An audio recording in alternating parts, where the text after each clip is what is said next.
नमस्कार। Times of Swaraj का खास कार्यक्रम आरक्षण पर आक्रमण में आप सबों का स्वागत है और मैं हूं संतोष जी। आखिर ये आरक्षण पर आक्रमण है क्या और इस पर चर्चा करने की जरूरत क्यों पड़ गई?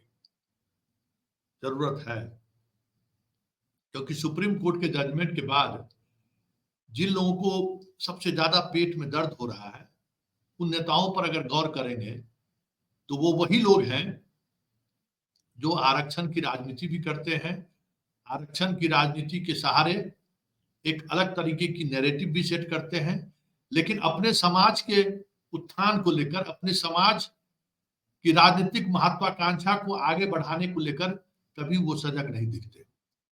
देखिए, ये सुप्रीम कोर्ट के जजमेंट को लेकर खफा कौन है? तेजस्वी। खफा कौन है? पप्पू यादव। खफा कौन है? चिराग पासवान। खफा कौन है? अशोक चौधरी। जो हम नाम लिए हैं, जरा इस नामों पर जरा गौर करिएगा। और जदयू स्वागत कर रही है। जदयू स्वागत क्यों कर रही है, ये भी सवाल है। लेकिन जरा इन सवालों को सोचिए कि ये बिहार में पहले से ही पिछड़े को दो भागों में, एनेक्सर 1 और एनेक्सर 2 में बांटा जा चुका, अति पिछड़ा और पिछड़ा, जिसकी राजनीति कर्पूरी ठाकुर ने शुरू की थी। उसका लाभ लोगों ने उठाया ही है। और ऐसे पिछड़ों में, ऐसे पिछड़ों को सरकारी नौकरी में अलग से रिजर्वेशन दिया गया जो सामाजिक रूप से मजबूत नहीं थे और उनके पास उस तरीके का, मतलब कह सकते हैं कि खेती पथारी भी उस तरीके का नहीं था। ये बात दलितों में भी चल रही थी कि दलित में भी जो पहले के जमाने से जो दलित मजबूत रहा है, शासक वर्ग भी रहा है, उन दलितों ने आरक्षण का सबसे ज्यादा लाभ उठाया। जैसे पिछड़ी जातियों में के आरक्षण का सबसे ज्यादा लाभ अगर उठाने वाली बात करें तो जो पिछड़ी जाति में कुर्मी, कोयरी और यादव, ये लोग सबसे ज्यादा आरक्षण का लाभ उठा रहे थे। उसी तरीके से दलित की बात करें तो दलित में पासवान, राम और चौधरी जैसे दलित सबसे ज्यादा लाभ उठा रहे हैं। आज भी आप देख लीजिए, डोम आपको नहीं मिलेगा, मुसहर आपको नहीं मिलेगा, भुइयां आपको नहीं मिलेगा, जो वाकई में अनटचेबल कास्ट है आज के तारीख में भी। उनका सरकारी नौकरी में प्रतिनिधित्व 0% के बराबर है। एक दो अधिकारी मिल जाए, अधिकारी तो छोड़िए, कर्मचारी मिल जाए तो बहुत बड़ी बात है। तो ऐसे में क्रीमी लेयर की जो बात आई है, तो स्वाभाविक तौर पर इस तरीके की राजनीति करने वाले के पेट में जलन होना स्वाभाविक है, क्योंकि उस राजनीति को नीतीश कुमार बिहार में 2 कदम आगे पहले ही बढ़ा चुके हैं। इसी अति पिछड़े की राजनीति और महादलित की राजनीति की वजह से रामविलास पासवान चुनाव हार गए थे, लालू यादव चुनाव हार गए थे। मतलब ये स्थिति हुई कि जाति पर की राजनीति करने वाले की दुकानें बंद हो गई। नीतीश कुमार ने ऐसी राजनीति रची, पंचायत से लेके हर जगह रिजर्वेशन उसने दे दिया। ये अलग बात है कि नौकरी में रिजर्वेशन को लेकर जो आज सुप्रीम कोर्ट का जजमेंट आया है, उस पर कभी पहल करने की कोशिश की तो कोर्ट ने मना कर दिया। तो महादलित मिशन, महादलित कुल विकास योजनाओं का लाभ देकर कहीं न कहीं समाज के अंदर जो महादलित तबका था उसको उन्होंने मोरली बूस्टअप किया और रामविलास पासवान की पूरी दलित राजनीति की हवा निकाल दी। तो क्या सुप्रीम कोर्ट के जजमेंट के बाद जो दलित राजनीति इन दिनों देश में 70-75 सालों से जो चली आ रही थी, अब आने वाले समय में एक अलग तरीके की नैरेटिव सेट करेगी क्या? हमारे साथ ऋषि मिश्रा जी जुड़ रहे हैं, वरिष्ठ पत्रकार हैं। ऋषि मिश्रा जी, आपका स्वागत हो। नमस्कार। ऋषि मिश्रा जी, आप जो दर्द हो रहा है जिन्हें, अब अशोक चौधरी कहते हैं कि सवाल रिजर्वेशन का नहीं है, अनटचेबिलिटी का है। चिराग कह रहे हैं कि अनटचेबिलिटी का है। इनकी बेटी, अशोक चौधरी की बेटी कह रही है कि सवाल क्रीमी लेयर का नहीं, अनटचेबिलिटी का है। ये जितने हैव्स नॉट वाले लोग हैं, चिराग का अनटचेबिलिटी से कहां रिश्ता है? कौन छुआछूत के मानता है चिराग का भाई? रामविलास पासवान से लोग कौन छुआछूत मानता था? अशोक चौधरी से कौन मान रहा है? अशोक चौधरी अपने दलित, उनकी पत्नी सवर्ण है, उनकी बेटी ने ब्राह्मणों से शादी की है, तो कहाँ अनटचेबल की बात हो रही है? तो अगर क्रीमी लेयर की बात अगर सुप्रीम कोर्ट ने किया है तो दर्द इन लोगों का स्वाभाविक है, या फिर इन लोगों को भी लग रहा है कि आने वाले समय में जो राजनीति नीतीश कुमार ने बिहार में जो राजनीति, आज भी वो राजनीति केंद्र में भी उस राजनीति का इंतजार किया जा रहा था कि नरेंद्र मोदी उस राजनीति को आगे बढ़ा सकते हैं। आपको लगता है कि सुप्रीम कोर्ट के इस जजमेंट के बाद बहुत सारी चीजें पूरा डायनामिक्स देश की राजनीति का बदल जाएगा। देखिए, ये दर्द इन लोगों का राजनीतिक है। देखिए, राजनीति आरक्षण का मापदंड क्या होता है? आरक्षण का मापदंड होता है कि एक तो सामाजिक, दूसरा शैक्षणिक। सामाजिक रूप से अशोक चौधरी हो या चिराग पासवान हो, चाहे जीताराम मांझी हो, ये तमाम ऐसे लोगों, नमो नारायण मीणा हो, राजस्थान में देखिए नमो नारायण मीणा 4 या 5 भाई हैं, चारों 5 भाई IAS IPS है। एक भाई अभी सवाई माधोपुर से सांसद हैं, उनसे बड़े भाई नमो नारायण मीणा UPO 1 में MOS फाइनेंस रहे हैं, वो भी चर्चित राजस्थान के IPS अधिकारी रहे हैं। तो एक और भाई उनका रेवेन्यू सर्विस में एक IAS है। तो आप सामाजिक रूप से भी अनटचेबिलिटी वाली बात नहीं है, और शैक्षणिक रूप से भी आप ये बताइए कि रामविलास पासवान को बिहार के जो अपने आप को मठाधीश, जो जनरल कास्ट के जो मठाधीश माने जाते रहे हैं, सभी पैर छूते रहे हैं, चाहे सूरजभान हो, भूमिहार हैं, अपर कास्ट से आते हैं। हम लोग एक आम आदमी, एक जिस जाति से यदि हम लोग आते, मान लीजिए रामविलास पासवान आते हैं, एक गरीब पासवान समाज के किसी भाई को यदि हम पैर छू लें या अपने घर पे खाना पे बुला ले, तो हमारे आसपास के लोग हमें हो सकता है कि बहिष्कृत कर दे, क्योंकि वो गरीब है। रामविलास पासवान को सामाजिक जो दूरी है, जो शैक्षणिक दूरी है, वो खत्म हो चुका है। अब सूरजभान से लेकर रामा सिंह, काली पांडे, तमाम ऐसे नेता उनके पैर छूते थे, तो सामाजिक दूरी कहाँ रहा? अशोक चौधरी की बेटी वर्तमान में सांसद है, और उनकी जो शादी हुई है एक प्रतिष्ठित भूमिहार फैमिली में हुई है, वो कहाँ सामाजिक रूप से कहाँ दूर रहा है? देखिए, जो खेल है, ये राजनीतिक आप सिस्टम को समझिए, 1975 से चल रहा है। यानी जैल सिंह से लेके भजन लाल और चंद्रबाबू नायडू 2004 में एक जजमेंट आया जिसमें ये कहा गया है कि राज्यों को ये अधिकार नहीं है कि कोटा विद इन कोटा वो डिसाइड करे, रिजर्वेशन में वर्गीकरण करने का अधिकार नहीं है। लेकिन 2020 में जस्टिस अरुण मिश्रा ने स्पष्ट कहा कि राज्यों को ये अधिकार है परिस्थितियों के हिसाब से कि कोटा विद इन कोटा वो डिसाइड कर सकते हैं, रिजर्वेशन में वर्गीकरण का अधिकार है। क्या ऐसी समाज को एक आप जाति मान सकते हैं? क्या ऐसी समाज में तमाम जो लोग हैं उनका एक रूप से समावेशी रूप से डेवलपमेंट हुआ है? बिल्कुल नहीं हुआ है। आपने बिल्कुल सही कहा। आप देखिए, यदि एससी वर्ग में देखिए, पासवान भाइयों को देख लीजिए, उधर दूसरी तरफ हमारे जो वाल्मीकि समाज के जो भाई हैं उनकी स्थिति देख लीजिए, जो मैला धोते हैं। आज भी हमको कहते हुए भी शर्म आ रहा है कि आज भी इस युग में जहां अपने आप को तीसरी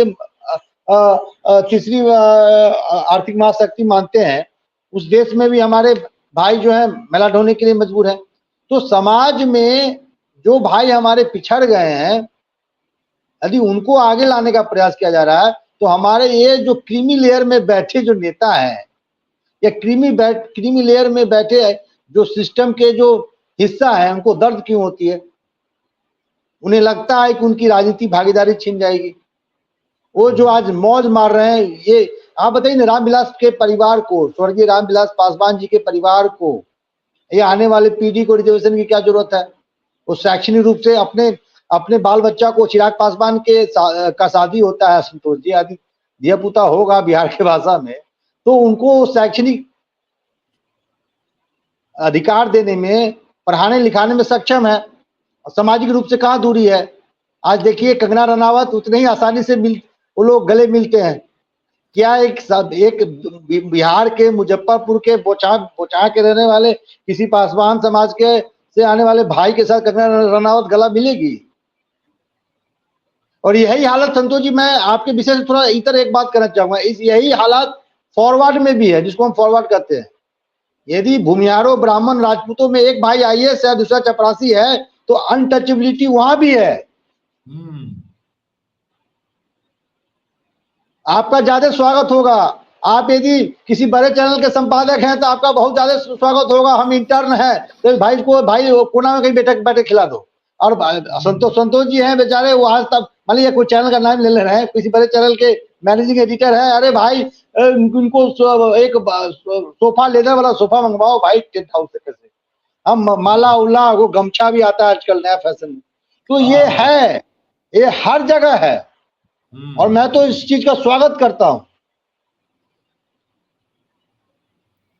जी। क्या लगता है तो ये दर्द जो है मतलब इसका राजनीति पर क्या प्रभाव पड़ेगा? जैसे आपने राजस्थान की भी बात की, आप राजस्थान की राजनीति को बहुत करीब से देख रहे हैं, यूपी में भी जाधव की राजनीति को, मायावती की राजनीति को देख रहे हैं, बिहार में आप चिराग को देख रहे हैं, मीना मतलब राजस्थान में मीना, यूपी में जाधव और बिहार में पासवान। क्रीमी लेयर की जब बात होगी तो इस जाति के जो नेता है उन नेताओं का तो दर्द स्वाभाविक तौर पर है कि भाई कहीं बाद में ये भी ना मांग उठने लगे भाई इनको नौकरी तो नौकरी, सांसदी में भी इनको मौका ना मिले। तो क्या देश उस राजनीति जो एक रिजर्वेशन को लेकर जो राजनीति की शुरुआत 90-91 में बीपी सिंह के समय में हुआ, फिर जो एक कमेटी बनी है भारत सरकार में भी, मतलब पिछड़ों में अत्यंत पिछड़ा, वो कमेटी का रिपोर्ट आ चुका है। हमें लग रहा था कि 2024 के लोकसभा चुनाव से पहले मोदी उस रिजर्वेशन पॉलिसी को लगा दे। यूपी में भी आया हुआ है, लेकिन सुप्रीम कोर्ट के जजमेंट के बाद ये बातें दलितों पर भी अब लागू हो रही है। क्या आपको लगता है कि आगे आने वाले समय में एक बार फिर से इस कास्ट की राजनीति, अब तो जो नैरेटिव चला है भारत तो अब धीरे धीरे पीछे छूटता जा रहा है, कास्ट की राजनीति पकड़ेगी? संतोष जी आप देखिए, ट्विटर हैंडल आप थोड़ा खंगालिए, सोशल मीडिया खंगालिए, वही लोग नाराजगी प्रकट कर रहे हैं जो इसका फायदा ले चुके हैं। कई प्रोफेसर दिल्ली यूनिवर्सिटी में बैठे हैं, मैंने उनका ट्वीट देखा, कैसे राजनेताओं का ये देखा, और जिसका आपने इंट्रो में जिक्र किया है, ये ओबीसी में देखिए यादव हैं, कुर्मी हैं, एससी में देख लीजिए अपने बिहार में पासवान हैं। तो इन लोगों के मन में तो है ही एक मतलब डर तो है ही। और आपने बिल्कुल अपने इंट्रो में कहा कि किस प्रकार से रामविलास पासवान को नीतीश कुमार ने अपने एक मूव से एक तरह से साइडलाइन कर दिया था, मतलब दुसाध को छोड़कर, यानी पासवान समाज को छोड़कर बाकी को महादलित में नीतीश कुमार ने कैटेगराइज कर दिया था। तो इसके राजनीतिक हारे रामविलास पासवान, लालू की जो राजनीति खत्म हो गई, वही पिछड़ा अति पिछड़ा बांट करके दलित में महादलित करके, तो ये जो राजनीति अब राष्ट्रीय फलक पर भी ये चीजें सामने आ रही है कि भाई जो देखिए हम एक तरफ हमारे जो नेता कहते हैं कि हम सबको लेके चलते हैं, दूसरी तरफ राजनीति में वर्गीकरण है। देखिए कोई यादवों का नेता है, कोई कुर्मियों का नेता है, कोई पासवानों का नेता है। और यदि आप चिराग पासवान को ही देखें, पासवानों का ही नेता है, तो आपने, मैं थोड़ा आपके सवाल से इधर जा रहा हूं, आपने कितने पासवानों को टिकट दिया है? आपने टिकट दिया, एक अपने बहनोई को दिया, एक हमारे यहाँ के धन्ना सेठ को दिया जो अग्री जाति से आती हैं, एक कोई बैंक वाले हैं, कौन बैंक वाले हैं, कोई कहता है गुंडा बैंक वाला है, कौन बैंक वाला है, एक चर्चा में आया था। अब पेपर में हम पेपर थोड़ा हम भी पढ़ लिख लेते हैं, तो उसमें आया था। अब क्या आरोप है, आरोप नहीं है, ये तो वही जाने या सरकार जाने। तो एक तो आप गुंडा बैंक वाले को दे दिए, एक धन्ना सेठ को दे दिए, एक बहनोई को दे दिए। और आप देखिए जब चिराग पासवान दिल्ली से पटना आते हैं, उनके बाएं दाएं देखिए पार्टी का क्या नाम है, लोक जनशक्ति। दम एक इधर शक्ति वाले होते हैं, इधर धन वाले होते हैं। अब शक्ति वाले को डिफाइन करने की जरूरत नहीं है, शक्ति वाले को डिफाइन करने की जरूरत नहीं है, कौन शक्ति वाले होते हैं, क्या बैकग्राउंड है, कभी क्या करते थे और अभी क्या है।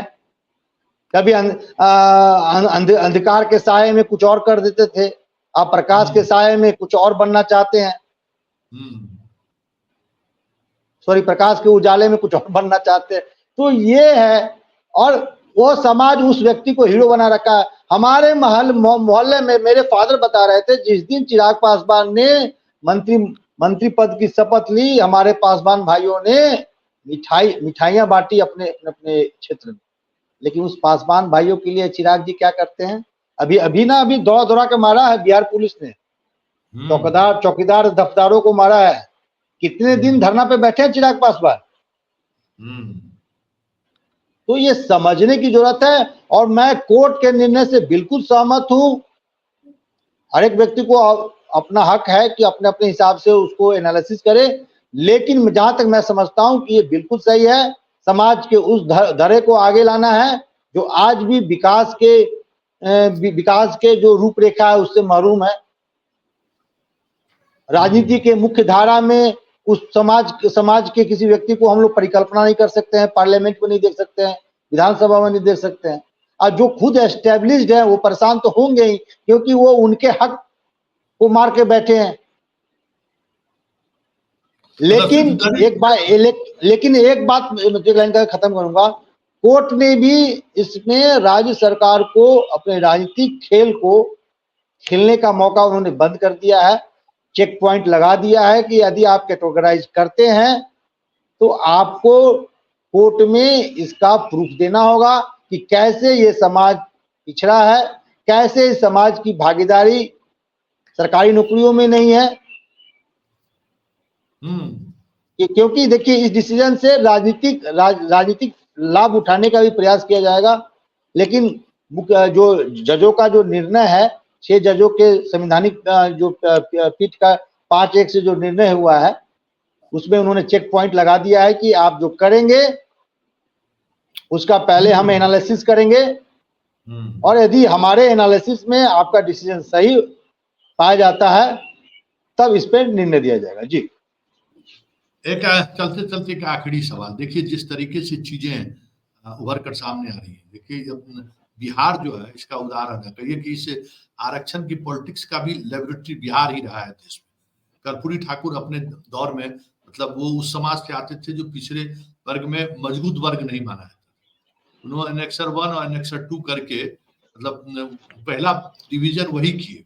कर्पूरी फार्मूला ही वही आया सामने कि किस तरीके से रिजर्वेशन को उन्होंने पिछड़ा और अति पिछड़ा जो आज आप कहते हैं उसका उन्होंने वर्गीकरण किया।